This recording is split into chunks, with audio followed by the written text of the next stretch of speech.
Isa sa mga pinakamabangis na hayop na napaamo sa kasaysayan ay yung hayop na silver fox.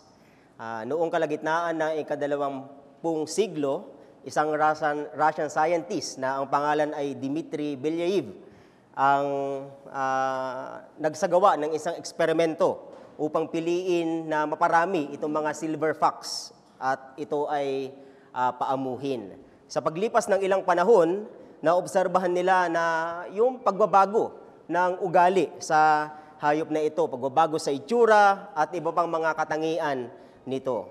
Ang resulta, ang mga silver fox ay naging masunurin na kontrol ang pagiging mabangis nito. Isang uri ng hayop na mayroong kakayahang gumawa ng pinsala, ngunit hanapaamo. Ngunit maaring makontrol. Hindi man tayo mga hayop, pero ang pagiging maamo ay isang magandang katangian na ibinigay ng Panginoong Hesus sa bawat isang kabilang sa kanyang kaharian. Yan ang makikita natin sa pagpapatuloy natin sa serye na ito na mga mapalad. Kung may mga Biblia kayo, ay buksan natin sa Mateo, Kabanata 5, mga talata 3 hanggang 12. Matthew chapter 5, verses 3 to 12. Ito po ang sinasabi ng salita ng Panginoon. Mapapalad ang mga dukha sa espiritu, sapagkat kanila ang kaharian ng langit. Mapapalad ang mga nahahapis, sapagkat sila ay aaliwin. Mapapalad ang mga mapagpakumbaba, sapagkat mamanahin nila ang lupa. Mapapalad ang mga nagugutom at nauuhaw sa katuwiran, sapagkat sila ay bubusugin. Mapapalad ang mga mahabagin, sapagkat sila ay kahabagan. Mapapalad ang mga may malinis na puso, sapagkat makikita nila ang Diyos. Mapapalad ang mga mapagpayapa, sapagkat sila ay tatawaging mga anak ng Diyos. Mapapalad ang mga inuusig dahil sa katuwiran, sapagkat kanila ang kaharian ng langit. Mapapalad kayo kapag kayo ay nilalait, inuusig at pinagsasabihan ng sari-saring kasamaan na pawang kasinungalingan dahil sa akin. Magalak kayo at magsaya, sapagkat malaki ang gantimpala ninyo sa langit, sapagkat gayon din nila inusig ang mga propeta na nauna sa inyo. Dito nga ay tinitignan natin ang serye na ito na mga mapalad na binanggit ng Panginoong Hesukristo dito sa binasa natin. At alam natin ang tema ni Mateo kung bakit niya isinulat itong aklat na ito. Ito ay ang kaharian ng Diyos. Ang hari na matagal nang hinintay ng mga Hudyo, bagaman hindi kinilala ng karamihan sa kanila, ay dumating na. At ito ang Panginoong Hesukristo. Siya na ang naghahari sa kaharian na ito. At dito sa Sermon on the Mount, ay ibinibigay niya o binigkas niya yung kanyang mga deklarasyon bilang isang hari. At siya nga ay nagsimula dito sa tinatawag na mga mapalad, na kung saan ay inihahayag niya yung mga katangian ng mga kabilang sa kanyang kaharian. Upang makita ng mga mananampalataya kung ang kanilang saloobin ba ay nakaayon doon sa kanyang kaharian. Ang mga katangian na binanggit dito ng Panginoon ay hindi maaaring makamtan ng isang natural man o ng isang hindi mananampalataya. Dahil ito ay una sa lahat ay pagpapahayag ng biyaya ng Diyos. Hindi ka magiging dukha sa espiritu. Hindi ka mahapis sa iyong mga kasalanan at hindi ka magiging mapagpakumbaba kung ikaw ay hiwalay sa biyaya ng Diyos. Ito lamang ay makakamit sa pamamagitan ng pagkakaroon ng relasyon sa nagbibigay dito ng deklarasyon ang Panginoong Hesukristo.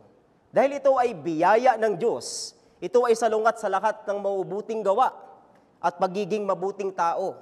Ngunit ang taong biniyayaan ng mga katangian na ito ay kailangang magpakita ng mabuting gawa upang ang sino man na makakakita ng mabuting gawa ninyo ay manampalataya din at magbigay din ng luwalhati sa Diyos. Ito naman ang layunin ng Panginoon dito sa Sermon on the Mount. Ang sabi dito sa chapter 5, verse 16, paliwanagin ninyo ng gayon ang inyong ilaw sa harap ng mga tao upang makita nila ang inyong mabubuting gawa at luwalhatiin nila ang inyong Ama na nasa langit. At ito rin naman ang pangunahing layunin ng tao. Sa pamamagitan ng mga ugali at gawa natin, ang Diyos ay maipakita, ang Diyos ay mairepresenta sa mundo. Tinignan natin nung nakaraan, ang unang mapalad na binanggit dito ay ang pagiging dukha sa Espiritu. Ang unang ginagawa ng banal na Espiritu sa puso ng isang tao na kapag siya ay naligtas sa biyaya, ay binibigyan siya ng katangiang pagiging dukha sa Espiritu. Tinignan din natin ang pagiging nahapis sa sariling kasalanan kung saan tayo ay nakakatagpo ng aliw dahil sa kapatawaran na ibinibigay ni Kristo. At bilang resulta ng dalawang katangiang iyon, sinabi ng Panginoon ang pangatlong katangian, tayo ay mapagpakumbaba. Ang sabi ng Panginoon dito sa Mateo 5 verse 5, basahin ko pong muli, mapapalad ang mga mapagpakumbaba sapagkat mamanahin nila ang lupa. O sa English translation, blessed are the meek, for they shall inherit the earth. Ang pahayag na ito ng Panginoon ay tiyak na nagdulot ng malaking gulat sa mga Hudyo, sa mga Fariseo na nakikinig sa Kanya. Dahil ang Mesiyas na inaasahan nila ay isang leader na mamumuno sa kanila upang lumaya sa mga Romano. Ang kanilang kaisipan ng kaharian ay sa paraang militar o politikal. Ngunit hindi iyon ang ipinapaliwanag ng Panginoon sa kanyang mga turo. Ang kaharian niya ay hindi makakamtan sa militar o politikal, kundi ito ay makakamtan sa espiritual. Ito ang ipinakita ng Panginoong Jesus sa kanyang mga turo at dito nga sa Beatitudes. Kaya ito ay malaking gulat sa kanila nang sabihin ng Panginoon na ang paraan upang makamtan mo ang lupa ay sa pamamagitan ng pagpapakumbaba. Ito ay salungat din sa kaisipan ng mundo. Iniisip ng mundo na upang magkamit ka ng mga ari-arian, kailangan ikaw ay nagpapakita ng lakas. Kailangan ikaw ay nagpapakita ng kapangyarihan. Kailangan ikaw ay nagpapakita ng kakayahan, ng tiwala sa sarili. Kapag mas pinapahayag mo ang iyong sarili, ipinapakita ang iyong kakayahan, mas mataas ang posibilidad na ikaw ay magtagumpay. Ngunit dito, ipinapahayag ng Panginoon, ang daan upang makamit ang lupa ay sa pamamagitan ng pagpapakumbaba. Ito ay eksaktong kabaliktaran sa pangunawa ng mundo. Karamihan ay naniniwala na ang mundo ay nasa ilalim ng kontrol ng mga malalakas at makapangyarihan. Ang mundo ay para sa mga mayayaman, may kapangyarihan. Ngunit dito ay binaliktad ng Panginoon. Sinasabi niya na ang tunay na tagapagmana ng lupa ay ang mga mapagpakumbaba. Ngunit ano bang ibig sabihin ng mapagpakumbaba na tinawag ng Panginoon dito na mapalad? Ang salitang ginamit dito na mapagpakumbaba, meek, ay mas mauunawaan sa salitang gentleness o kaamuhan. Isang paraan upang tukuyin ang kahulugan ng salitang ito ay sa salitang lakas na nasa ilalim ng kontrol or strength under control. Ang salitang Grego na ginamit dito karaniwang salita na ginagamit sa isang hayop na inalagaan tulad ng aking panimula. Inalagaan, tinuruang sumunod at naging maamo. Ang isang mabangis, sabi ko nga, at hindi kontroladong hayop, ay maaaring magdulot ng malaking pinsala. Ngunit kung ito'y napaamo, ay magiging kapakinabangan at produktibo. Ang mapagpakumbaba din dito ay hindi ibig sabihin ng kahinaan tulad ng paliwanag ng ilan, kundi kaamuhan. Katunayan, ang pagiging maamo ay nangangailangan ng lakas na supernatural. Lakas na bigay ng Diyos sa isang mananampalataya.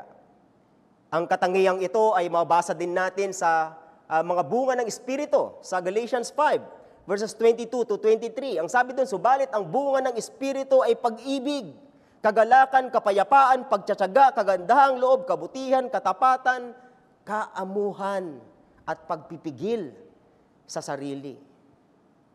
Ibig sabihin din ng salitang ito ay pagpapakumbaba. Hindi mayabang, hindi mapagmalaki. Mayroong kontrol sa sariling emosyon, hindi naghihiganti kapag nagawa ng hindi maganda. Ibig sabihin din ito ay pagiging masunurin sa Diyos at sa Kanyang salita at pagiging mahinahon sa Kanyang kapwa na isang makasalanan. Ito ay hindi paggamit ng puwersa o manipulasyon upang magkaroon ng kontrol. Bagkus, ito ay tungkol sa pagtitiwala. Pagtitiwala na ang Diyos ang may kontrol sa lahat ng pangyayari. Pagtitiwala na ang kalooban niya ang magaganap sa huli. Imbis na tayo ang kumilos sa sarili nating kaparaanan. Ang sabi nga ni Sinclair Ferguson sa Kingdom Life in a Fallen World, meekness is the humble strength that belongs to the man who has learned to submit to difficulties, difficult experiences, and difficult people, knowing that in everything, God is working for His good. Ito ay pagtanggal sa lahat ng iniisip nating karapatan. Pagtitiwala na ang lahat ng ginagawa ng Diyos sa ating buhay ay may intensyon at ito ay para sa ating ikabubuti ng mga nagmamahal sa Kanya. Iyan naman na makikita natin, hindi ba, sa Roma 8 verse 28. Ang sabi doon, at nalalaman natin na sa lahat ng mga bagay ang Diyos ay gumagawa sa ikabubuti ng mga umiibig sa Kanya, sa kanila ng mga tinawag alinsunod sa Kanyang layunin. Ngunit ang tanong, paano tayo naging mapagpakumbaba, umayinahon, umaamo? Dahil ang likas sa atin ay mapagbataas. Hindi tayo likas na mapagpakumbaba. Tayo ay naging mapagpakumbaba. Dahil tulad ng mga naunang katangian na ibinigay ng Panginoon dito, ito ay ipinagkaloob sa atin ng Panginoong Hesukristo. Tayo ay naging mapagpakumbaba dahil ginawa tayo ng Diyos na mapagpakumbaba. Hindi sa sarili nating effort o lakas, kundi sa biyaya ng Diyos. Ang banal na Espiritu, tanging ang banal na Espiritu, ang biyaya, ang krus ni Jesucristo ang dahilan kung bakit tayo nagkaroon ng katangiang ito. Iyan ang resulta ng Ebanghelyo sa buhay ng isang tao. Na nung siya ay nanampalataya kay Kristo, nagkaroon ng relasyon sa nagbibigay dito ng deklarasyon, siya ay ginawang mapagpakumbaba ng biyaya. Ang katangiang ito na mapagpakumbaba ay nagiging hayag sa ating pagtanggap sa kalooban ng Diyos at sa pakikitungo natin sa ibang tao. At yan ang mensahe na nais kong sabihin ngayong umagang ito, na ang mapagpakumbaba ay naihahayag sa ating tugon sa ginagawa ng Diyos at pakikitungo sa ating kapwa. Ang mapagpakumbaba ay naihahayag sa ating tugon sa ginagawa ng Diyos at pakikitungo natin sa ating kapwa. Dalawang bagay ang nais kong sabihin sa umaga pong ito. Una ay tugon sa ginagawa ng Diyos. Ang isang mapagpakumbabang tao ay nagpapailalim sa kalooban ng Diyos. Ibig sabihin, anuman ang naisin ng Diyos, ay siyang kanilang gagawin at susundin.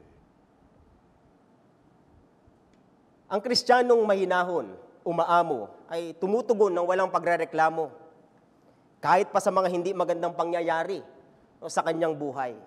Ang sabi nga ni Thomas Watson sa Tagalog, ganito ang sabi ng isang maamong loob na Kristiyano, hayaan ang Diyos na gawin ang kanyang nais sa akin. Hayaan siya na mag-ukit ng anumang kalagayan na kanyang naisin. Ako ay magpapasakop. Nakikita ng Diyos kung ano ang pinakamabuti para sa akin. Maging isang matabang lupa o isang tigang. Hayaang suriin niya ang kanyang gawain ayon sa gusto niya. Sapat na ginawa ito ng Diyos. Itong sinabi ng Panginoon na mapalad ang mapagpakumbaba sapagkat mamanahin nila ang lupa ay makikita natin doon sa binasa natin kanina sa awit 37 o awit 37. Makikita natin yung kaparehong sinabi ng Panginoon Jesus dito sa Matthew 5. Ang sabi nga dito sa talata 11, ngunit mamanahin ng maamo ang lupain at masisiyahan ang kanilang sarili sa lubos na kasaganaan. Dito sa kabanata na ito ay makikita natin na ang isang mapagpakumbabang Kristiyano ay matyagang naghihintay sa Diyos.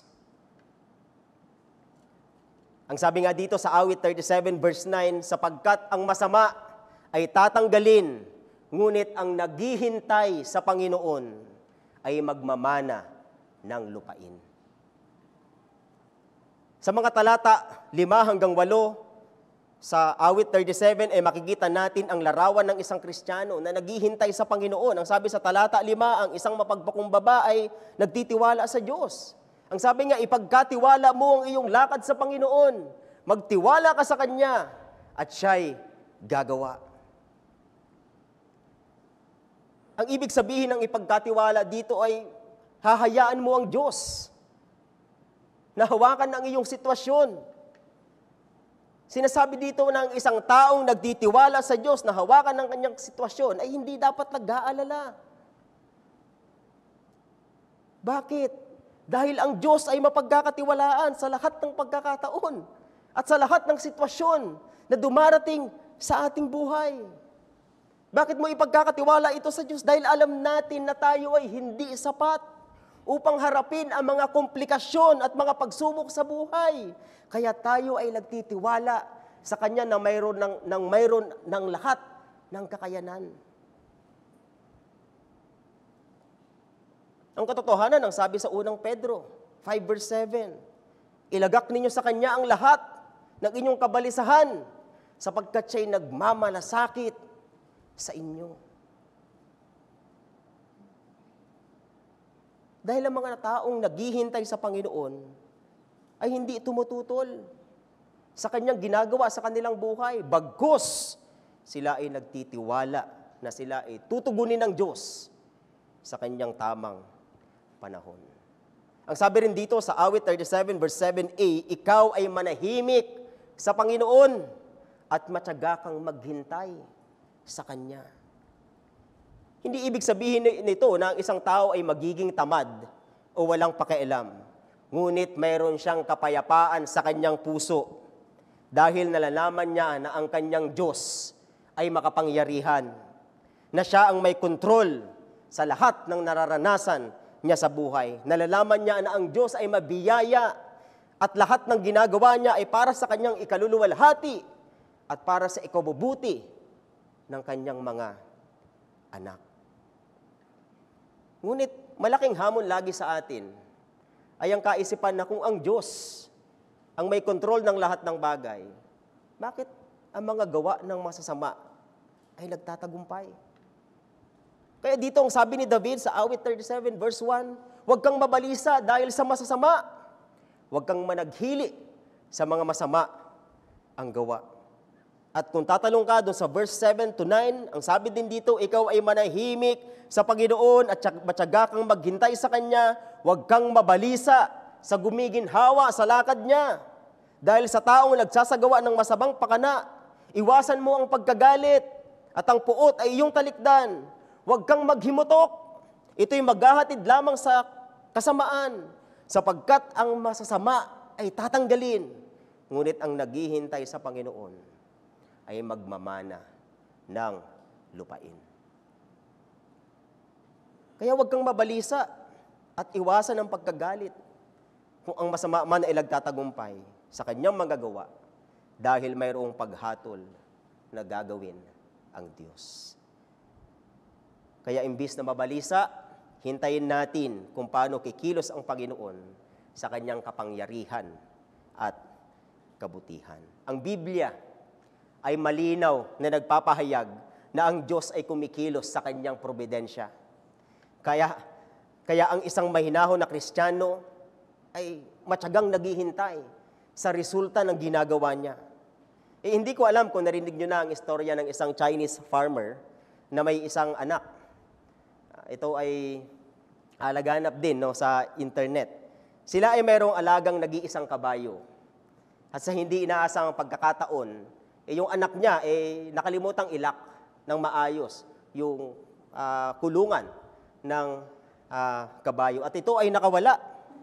Nang babalitaan ng mga kapitbahay ang nangyari, sinabi nila na nakakalungkot ang nangyari. Dahil kung ang iyong kabayo ay wala, hindi mo maaalagaan ng maayos ang iyong sakahan. O anong trahedya ang nangyari o dumating sa inyo? Sumagot ang farmer, maaaring oo, maaaring hindi. Sa sumunod na araw, ang kabayo ay bumalik at mayroon pang kasamang 6 pa na kabayo. At ang sabi ng mga kapitbahay, sobrang saya ang dala nito. Kung may 7 kang ng kabayo, ay mas mapapadali ang pag-aalaga mo sa iyong sakahan. O anong pagpapala? Sa sumunod na araw, ang bata ay nakikipaglaro sa kabayo at siya ay nadisgrasya. Nabali ang kanyang paa. Nung mabalitaan ng mga kapitbahay ito, ang sabi ulit nila, o anong kalungkutan? Ngayon ay hindi ka na matutulungan ng iyong anak. O anong trahedya? Ang sagot niya ay maaaring oo, maaaring hindi. Sumunod na araw ay mayroong mga sundalo na Chinese ang kumuha ng mga batang lalaki sa kanilang lugar na kaya makipaglaban sa gera. Ngunit ang bata ay hindi na isama dahil nabali ang kanyang paa. Nang babalitaan ito ng kanilang kapitbahay ay sinabi nilang muli, o anong kagalakan? Ang iyong anak ay nakaiwas sa maaaring kamatayan sa gera. O anong pagpapala? Ang tugon niyang muli, maaaring oo, maaaring hindi. Ang punto, hindi natin alam ang bukas. Huwag nating pangunahan ang Diyos sa kanyang probidensya. Bagkus tayo ay maging mahinahon na maghintay sa kanyang layunin. Ang Biblia ay malinaw na nagpapahayag na ang Diyos ay namamahala sa kanyang probidensya, sa lahat ng kanyang nilikha. Siya ang may kontrol, siya ang nagdidirekta, siya ang nag-orchestrate ng lahat ng pangyayari upang matupad ang kanyang layunin. Ang sabi dito sa Isaiah 46 verses 9 to 10, sapagkat ako'y Diyos at walang iba, ako'y Diyos at walang gaya ko, na nagpapahayag ng wakas mula sa sipasimula at mula ng mga unang panahon sa mga bagay na hindi pa nangyayari, na nagsasabi, ang layunin ko ay maitatatag at gagawin ko ang lahat ng aking kaligayahan. Ang layunin ng Diyos, ang maitatatag. Ang sabi rin dito sa Daniel 4 verse 35, ang lahat ng naninirahan sa lupa ay ibinibilang na wala at kanyang ginagawa ang ayon sa kanyang kalooban sa hukbo ng langit. At sa mga nananahan sa lupa, walang makakahadlang sa kanyang kamay o walang makapagsasabi sa kanya, anong ginagawa mo? At dito rin sa Santiago chapter 4 verses 13 to 15, ang sabi, halika kayo ngayon, kayong nagsasabi, ngayon o bukas ay pupunta kami sa ganito o sa ganoong bayan, at kami ay mangangalakal doon ng 1 taon at kikita. Gayunmay hindi ninyo nalalaman kung ano ang magaganap bukas. Ano pa ang inyong buhay? Kayo nga'y isang singaw na sa sandaling panahon ay lumilitaw at pagkatapos ay naglalako. Sa halip ay dapat ninyong sabihin, kung loloobin ng Panginoon, kami ay mabubuhay at gagawin namin ito o iyon. Makikita natin sa mga talata na ito na ginagawa ng Diyos kung ano ang kanyang layunin, kung ano ang kanyang niloob, at walang mangyayari kung hindi niya ito niloob. Kaya ikaw ay magpailalim sa kanyang layunin, sa kanyang probidensya. Huwag mo itong pangunahan pagkus ikaw ay matyagang maghintay. Si Moses ay tinawag ng Biblia na pinakamaamong tao nung panahon niya. Ngunit sa simula ng kanyang buhay, makikita natin na siya ay makasarili at mapusok.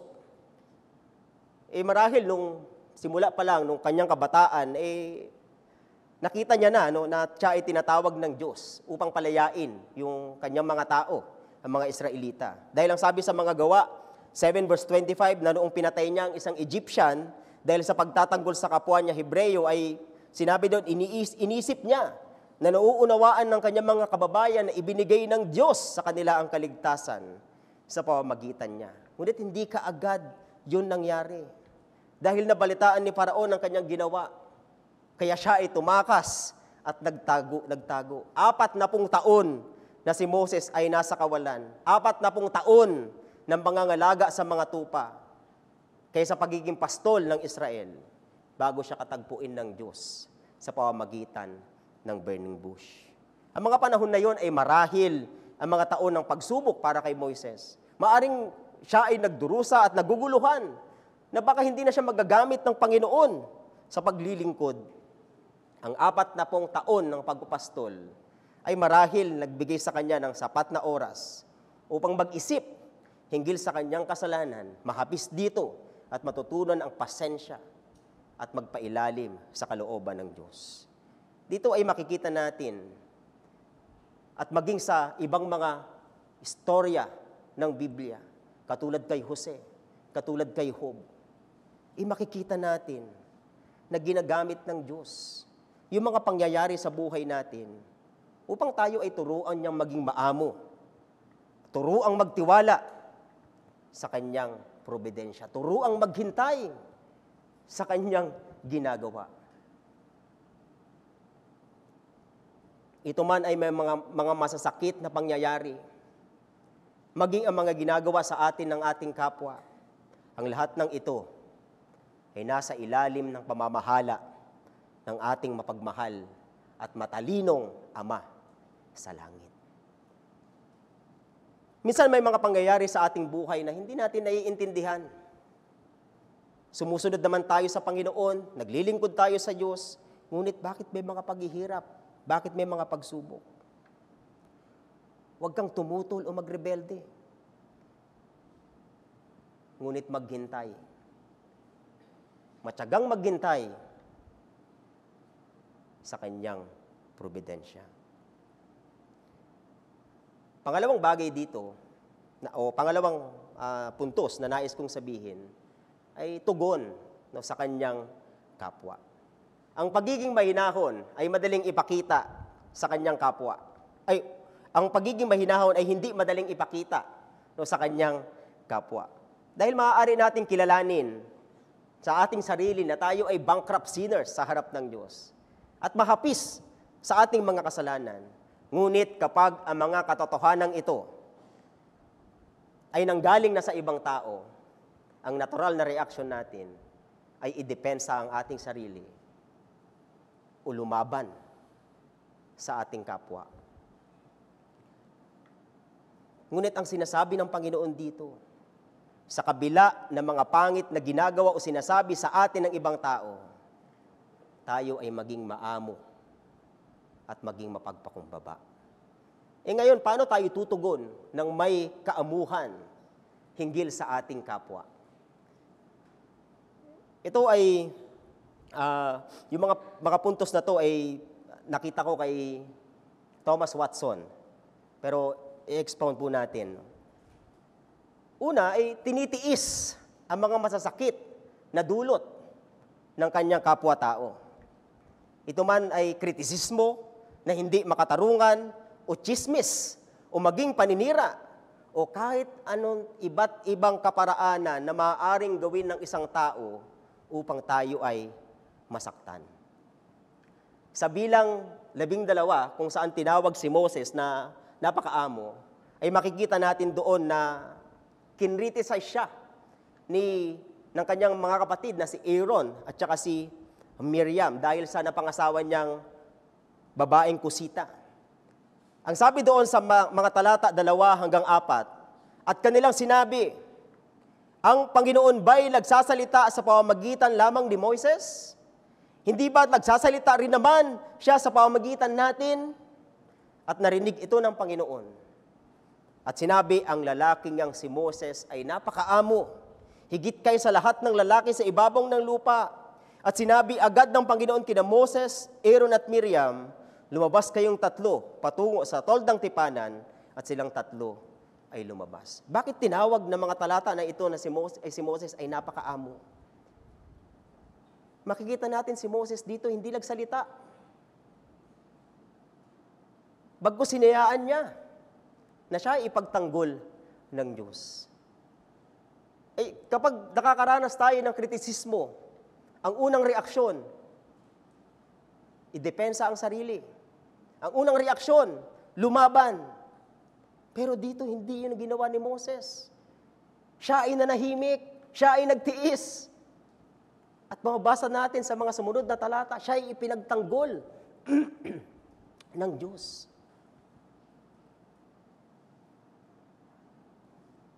Kaya kung mayroon mang gumagawa sa atin ng masama, tayo ay maging mahinahon, maging mapagpakumbaba, maamo, at hintayin ang Diyos ang gumawa para sa atin. Yan din naman ang sinasabi sa Roma 12, verse 19. Mga minamahal, huwag ninyong ipaghiganti ang inyong sarili, kundi ipaubaya ayon sa galit ng Diyos, sapagkat nasusulat, akin ang paghihiganti. Ako ang gaganti, sabi ng Panginoon. Kung mayroon mang pinaka-mainam, pagdating sa revenge, iyon ang ating Panginoon.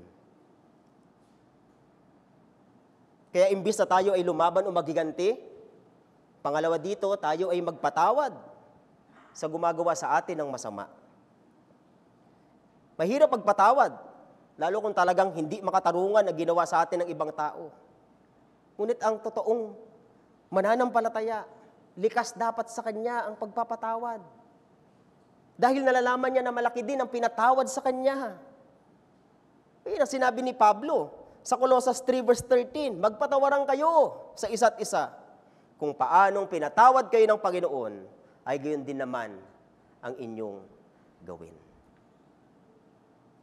Kaya ang pagpapatawad ay hindi dapat obligasyon. Ito dapat ay dahil sa laki ng pinatawad sa inyo. Meron akong napanood dati sa YouTube, isang Muslim ang pinatay ang kanyang anak. Nasa korte sila. Sabi niya, dahil ako ay isang Muslim, pinapatawad kita dahil yan ang obligasyon namin. Hindi ganun ang basihan ng pagpapatawad natin. Kung siya kayang magpatawad, lalo na dapat tayo. Dahil malaki ang pinatawad sa atin.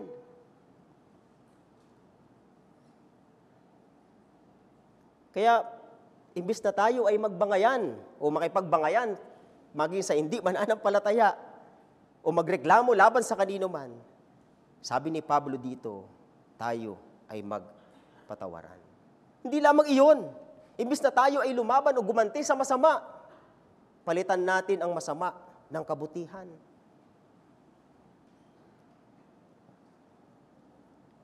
Sabi ni Pablo ulit sa Roma 12 verse 14, pagpalain ninyo ang mga umuusig sa inyo. Pagpalain ninyo at huwag ninyong sumpain. Sa verse 17, huwag ninyong gantihan ang sino man ng masama sa masama. Isipin ninyo ang mga bagay na kapuri-puri sa harapan ng lahat ng mga tao.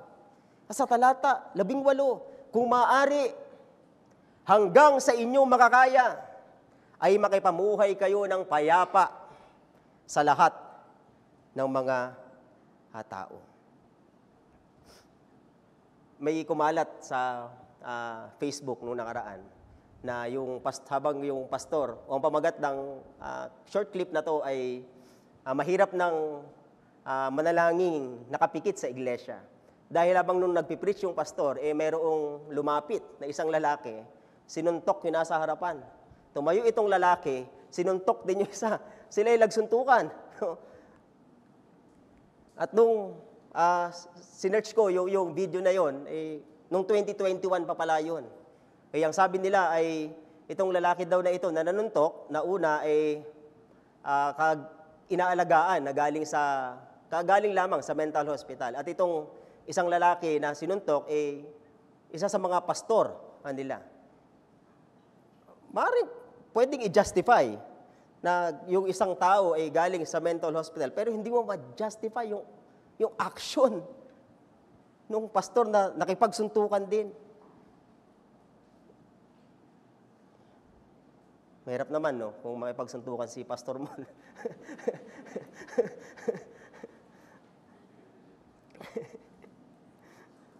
Hindi yan ang nais ng Panginoon sa kanyang mga anak. Ang maging mapusok at maghigantihan. Bagkus sila ay maging maamo, mahinahon, at maging mapagpakumbaba.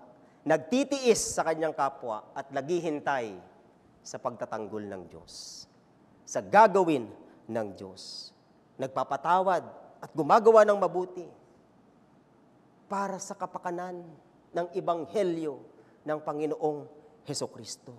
Ang sabi ni Apostol Pablo dito sa 2 Timoteo, chapter 2, verses 24 to 25, ang alipin ng Panginoon ay hindi dapat makipag-away, kundi maamo sa lahat, mahusay magturo, matyaga, tinuturuan ng may kaamuhan, ang mga sumasalungat, baka sakaling pagkalooban ng Diyos ng pagsisisi, tungo sa pagkakilala sa katotohanan.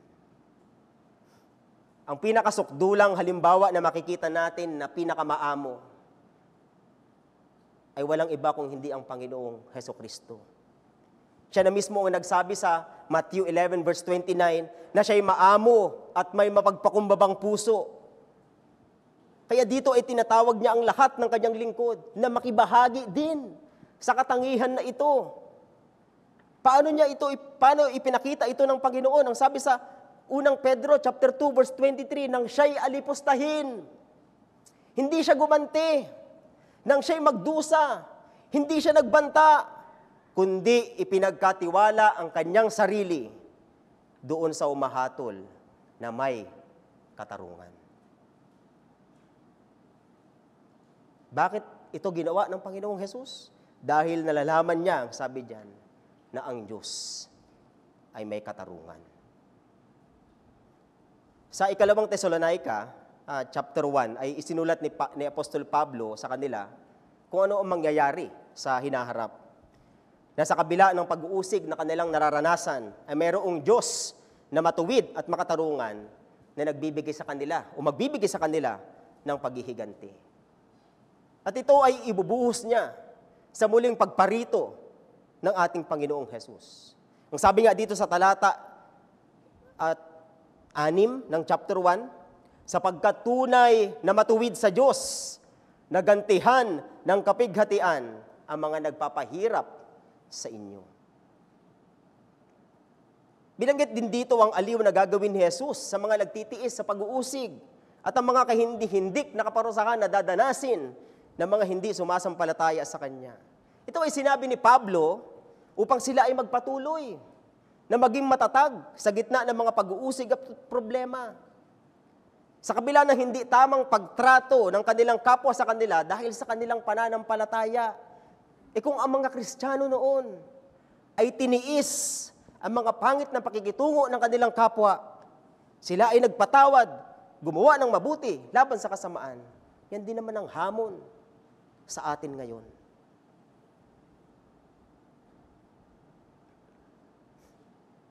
May kilala akong pamilya dati na nagsasabing sila ay Kristiyano, ngunit hindi maamo. Sapagkat mayroon silang kasabihan sa pamilya nila at pinrint pa nga, pinagawang t-shirt, no? Nakalagay doon, you hit me, we hit you. Hindi mo pwedeng kantiin ang isa sa kanila dahil kalaban mo silang lahat na pamilya. Imagine, nagsisimba yun. Sinasabi na sila ay Kristiyano. Sumusunod sa Panginoong Hesukristo. Pero hindi maamo. Hindi yan ang nais ng Diyos sa bawat mananampalataya. Kaya niya tayo binigyan ng katangian na ito na sinasalungat ang mundo.